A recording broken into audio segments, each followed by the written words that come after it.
ابھی دیکھیں یہ ایک گستاخ نے امام مہدی علیہ السلام کو ننگی گالیاں دی. تاریخ انسانیت میں کبھی کسی مذہبی پرسنالٹی کے ساتھ یہ کچھ نہیں ہوا.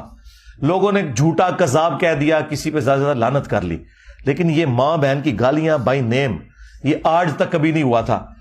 کوئی بریلوی دیوبندی اہل حدیث عالم آپ کو نظر آیا جو امام مہدی کے دفاع کے لیے سامنے آیا ہو, کسی نے بیان دیا ہو؟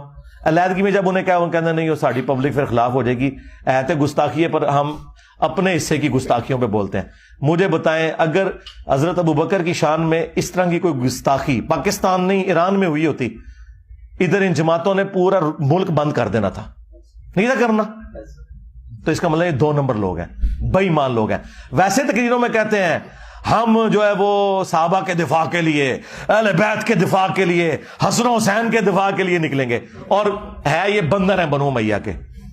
اور یہ نہ سمجھیے گا کہ یہ خود نہیں دفاع کر رہے, اور یہ ایسے ملعون ہیں, ان پہ لعنت ہے, یہ کبھی بھی اہل بیت کا دفاع کر ہی نہیں سکتے, کیونکہ اللہ نے لعنت ڈال دی ہے نا. اہل بیت کا دفاع تو وہ کرے گا جو غدیر خم پہ کھڑا ہے, قرآن اور اہل بیت. اہل بیت کا دفاع وہ کرے گا جو حجۃ الوداع پہ کھڑا ہے, قرآن اور سنت. اور جو بابوں میں کھڑے ہوئے ہیں ان کو توفیق ہی نہیں ملنی. لہٰذا یہ لوگ بیسیکلی اللہ تعالی کی طرف سے مغضوب علیہم ہیں, ان کو توفیق کبھی ملنی ہی نہیں ہے.